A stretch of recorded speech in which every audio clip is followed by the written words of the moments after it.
Prime news watch میں ایک بار پھر ناظرین آپ کو خوش آمدید کہتے ہیں، اور پروگرام کے اس مرحلے میں ہم بات کریں گے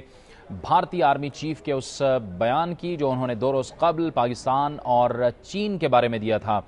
بھارتی آرمی چیف کہتے ہیں کہ پاکستان اور چین یہ دونوں وہ ممالک ہیں جو بھارت کی سلامتی کے لیے خطرہ ہیں، اور اسی بنیاد پر جو ساحلی پٹی ہے، بھارت کی جو ساحلی پٹی ہے، اس پر انہیں نظر رکھنی ہوگی۔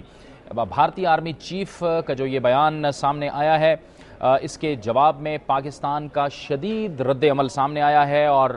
پاکستان نے بھارتی آرمی چیف جنرل وی کے سنگھ کے اس بیان کو مسترد کر دیا ہے، سختی سے مسترد کر دیا ہے۔ یہ بیان ایک ایسے وقت میں سامنے آیا ہے جب پاکستان اور امریکہ کے درمیان 20 سے 22 اکتوبر تک اسٹریٹجک مذاکرات ہونے والے ہیں، اور ان مذاکرات میں پاکستان کی نمائندگی وزیر خارجہ جناب شاہ محمود قریشی کریں گے، اور اس کے ساتھ ساتھ chief of army staff general Ashfaq Parvez Kayani بھی ان مذاکرات میں شامل ہوں گے۔ ان مذاکرات میں یہ کہا گیا ہے کہ نہ صرف سیلاب کے حوالے سے بات چیت ہوگی، بلکہ انرجی سیکٹر، تعلیم اور اس کے ساتھ ساتھ سیکیورٹی کے جو ایشوز ہیں ان پر بھی بات ہوگی۔ بھارتی آرمی چیف کی جانب سے جو بیان سامنے آیا ہے اس پر شدید رد عمل کا اظہار کیا ہے پاکستان نے، اور اس کے ساتھ ساتھ یہ بھی کہا ہے کہ انہوں نے جس انداز سے بیانات دیے ہیں جنرل وی کے سنگھ نے، جس میں کہا گیا ہے کہ دہشت گردی کا انفراسٹرکچر اب بھی پاکستان میں موجود ہے اور پور گورننس ہے وہاں پر، جس کی وجہ سے اس کا فال آؤٹ ایفیکٹ بھارت پر ہو رہا ہے، اور یہ بیان ان کا ایک خاص قسم کے نیوکلیئر سینیریو میں یہ بیان سامنے آیا ہے۔ اس پر پاکستان نے شدید رد عمل ظاہر کیا ہے، اور پاکستان کا یہ کہنا ہے کہ یہ پاکستان کے اندرونی معاملات میں مداخلت ہے، اور انتہائی انوائز بیان دیا گیا ہے بھارتی آرمی چیف کی جانب سے۔ پاکستان خطے میں امن و استحکام کے لیے کام کرتا رہے گا۔ اس موضوع پر ہم بات کریں گے، لیکن اس کے ساتھ ساتھ ہم اس سے پہلے ایک اور موضوع کی جانب جائیں گے اور اس پر ہم اپنی گفتگو کریں گے۔ پاک فوج کا ایک ریٹائرڈ سپاہی جس کا نام جاوید اقبال ہے، کارگل کی جنگ میں وہ زخمی بھی ہوا تھا، اور اس کے دونوں ہاتھوں کی انگلیاں بھی ظاہر ہے اسی وجہ سے کٹ گئی تھیں۔ اسے پاک فوج کی جانب سے اکاڑا کے اندر 200 کنال زمین لیز کی گئی 10 سال کے لیے، لیکن ابھی تک اسے وہ زمین نہیں مل سکی ہے۔ سپاہی جاوید اقبال ہمارے ساتھ موجود ہیں اسٹوڈیوز میں۔ جاوید اقبال، آپ کو ہم خوش آمدید کہتے ہیں۔ آپ سب سے پہلے تو آپ اپنا واقعہ بتائیے کہ آپ کے ساتھ ہوا کیا ہے؟ یہ پاک فوج کے اندر وہ 2001 میں وہاں کارگل کے محاذ پہ ہم وہاں پہ ووٹنگ کر رہے تھے، سامان لے کے آ رہے تھے، تو بٹوین انڈیا کی فائرنگ سے ہماری پارٹی کا رسہ ٹوٹ گیا، اس سے 19,000 رائٹ سے گریں، تو 3 کلومیٹر سے نیچے رولنگ کرتے گئے، اس کی وجہ سے فراس بائٹ میرے دونوں ہاتھ جل گئے تھے برف میں، اور ہیڈ انجری تھی، دانت ٹوٹ گئے تھے۔ لیکن مجھے تو سی ایم ایچ میں 12 دن کے بعد ہوش آیا تھا، جب ہوش آیا تو مینٹلی طور پہ ایبسینٹ تھا، تو پھر مجھے 2003 میں آرمی سے مطلب میڈیکل بورڈ آؤٹ کر دیا تھا۔ اس کے بعد مجھے وہاں پہ یہ آپ کی زمین بتا رہے، زمین مجھے الاٹمنٹ ہوئی تھی 2003 میں۔ اس کے بعد اس زمین کے لیے میں نے فرسٹ آف آل اپنی زمین کی لیز ڈیٹ، رجسٹری، انتقال اور بٹوین ڈی او آر کو اپلیکیشن دی، پھر اس کے بعد سلسلہ وار اسی طرح میں اپلیکیشن دیتا رہا ہوں۔ چیف منسٹر کے پاس کھلی کچہری میں بے شمار دفعہ گیا ہوں، انہوں نے مجھے D P O D C او کے بار بار ریفر کیا، یہاں تک کہ کمشنر ساہیوال کے پاس بھی گئے، انہوں نے اس چیز کو ڈی پی او کو بار بار فارورڈ کیا، لیکن وہاں پہ تمام کاغذات آج آپ دیکھ سکتے ہیں وہ میرے نام پہ ہیں، فیصلے میرے حق میں ہیں، سپاہی مصب کا فیصلہ ہے، چیف جسٹس نے بھی ایک کمال دیے ہیں کہ آپ ڈائریکٹ قانون کی مدد لیں، لیکن قانون کی مدد نہیں۔ ابھی یہ ہے کہ یہاں پہ کوئی تمام ہم اس ملک کے دفاع کے لیے تو ہم نے یہ قربانی دی ہے، لیکن ابھی ہمارا دفاع اس ملک کے اندر نہیں ہو سکے۔ اچھا جاوید، یہ بتائیے کہ زمین تو آپ کو پاک فوج نے دے دی 10 سال کے لیے لیز پر۔ جی بالکل۔ اب آپ یہ بتائیے کہ اس پر کون لوگ ہیں جو وہاں پر موجود ہیں؟ کچھ آپ کو اندازہ ہے جنہوں نے قبضہ کر رکھا ہے وہاں پہ؟ جی وہ 80-62 افراد ہیں، وہ ان کے جب بھی الاٹمنٹ ہوئی تھی میں ان کے وہاں پہ گیا تھا، تو مجھے انہوں نے ایک بیٹوین ایک ماسٹر رشید ہے اور گورنمنٹ کا پرائمری اسکول ماسٹر ہے، ان کا ایک لوکلی غاف لیگ کے دور میں ایک نائب ناظم تھا ندیم اشرف، وہ ان کو کاسٹ کر رہا ہے، ان سے پیسے لیتا ہے، اور وہ بندہ سائیکل پہ گھومنے والا ہے، آج 2D گاڑی پہ گھومتا ہے، آج وہاں پہ جا کے میڈیا دیکھ سکتی ہے، وہاں پہ ایک بہت بڑی کوٹھی بنائی ہے اس آدمی نے، تو وہاں پہ وہ قابضین ہے، وہ کہتے ہیں جی آپ کے نام پہ زمین ہے، ہمیں کوئی اعتراض نہیں، آپ کے نام پہ کاغذات ہیں، آپ آج قبضہ لے لیں ہم سے۔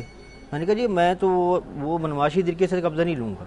میں نے گورنمنٹ کے اداروں کا کام ہے، قانون کے اداروں کا کام ہے بنواشوں سے لڑنا، میرا کام تو ہمارا کام تو ملکی سرحدوں پہ لڑنا ہے۔ آپ دیکھ سکتے ٹھیک ہے جاوید، اس موضوع پہ ہم آپ سے گفتگو کرتے ہیں، لیکن اس وقت ہمیں جوائن کیا ہے ٹیلی فون لائن پہ ISI کے سابق سربراہ جنرل ریٹائرڈ حمید گل نے، اور ہم کچھ دیر قبل جو بات کر رہے تھے کہ پاکستان اور امریکہ کے درمیان اسٹریٹجک ڈائلاگ ہونے والا ہے، لیکن اس سے پہلے بھارتی آرمی چیف کی جانب سے جو پاکستان اور چائنا کے خلاف بیان دیا گیا ہے، اس پس منظر میں ہمیں جوائن کیا ہے ٹیلی فون لائن پر جناب حمید گل نے۔ بہت بہت شکریہ جنرل صاحب، آپ نے بھی یہ بیان دیکھا ہوگا جو کہا گیا ہے۔ آپ پاک امریکہ اسٹریٹجک مذاکرات ہونے والے ہیں 20 سے 22 اکتوبر تک، اور اس کے ٹیسٹ کو خراب کرنے کے لیے یہ بیان دیا گیا ہے۔ کیا مقاصد ہو سکتے ہیں بھارتی آرمی چیف کے اس بیان کو دے کر؟ اصل بات یہ ہے جاوید کہ بھارت جو ہے امریکہ کے اس نظریے کہ وہ یہاں سے افغانستان سے چلے جائیں گے،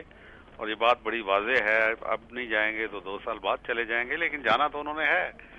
اور اس کے پس منظر میں جب ہم دیکھتے ہیں تو بھارت کو جسے ہم کہتے ہیں کہ اسٹریٹجک ڈس اورینٹیشن،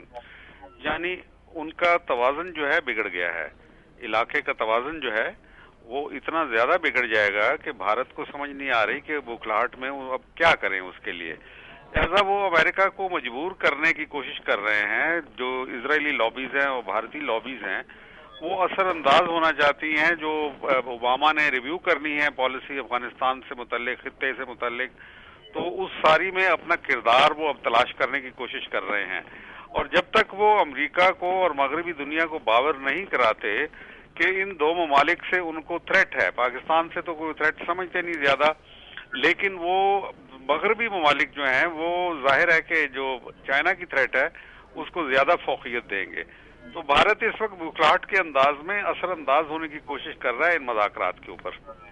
اچھا، لیکن جنرل صاحب اس کے ساتھ ساتھ یہ چائنا کا بھی نام لیا ہے بھارت نے، چائنا کو بھی اس ظاہر ہے کہ اس پروپیگنڈے میں اور اس واویلے میں بھارت نے شامل کیا ہے۔ میرا خیال ہے کہ بھارت ذرا کچھ بیہائنڈ ٹائم ہو گیا، تاریخ کی جیسے بدلی ہے اس میں اس کا جو کچھ پچھڑ گیا ہے، پیچھے رہ گیا ہے۔ چائنا اب بہت آگے جا چکا ہوا ہے، اور چائنا کوئی امپیریل پاور نہیں ہے، اور نہ ہی چائنا اور امریکہ کے درمیان مستقبل قریب میں کسی جنگ کا اندیشہ ہے، کیونکہ چائنا کی معیشت اتنی طاقتور ہے کہ اس کے سہارے ابھی امریکہ جو اپنی جنگ جاری رکھے ہوئے ہے، چائنا کی امداد سے، اور ان کے جو ڈالرز وہ بچائے ہیں انہوں نے 2.5 ٹریلین ڈالرز اس وقت چائنا کے ریزرو میں پڑے ہوئے ہیں، اس سے وہ لے رہے ہیں۔ تو چائنا تو یہ تو پرانی اس کے اندر داستان ہے کہ جی انڈیا کو انہوں نے چائنا کے مقابلے میں کھڑا کرنا ہے، انڈیا میں سکت ہی نہیں ہے، انڈیا کے اندر کے معاملات اتنے خراب ہیں۔ کشمیر کی موومنٹ کو دیکھیں کہ جو ریڈ کوریڈور ہے جہاں پہ تقریباً 1/5 آف انڈیا وہ جو وہاں ریبلز ہیں ماوئسٹ اور نکسلائٹ ان کے کنٹرول میں جا چکا ہے۔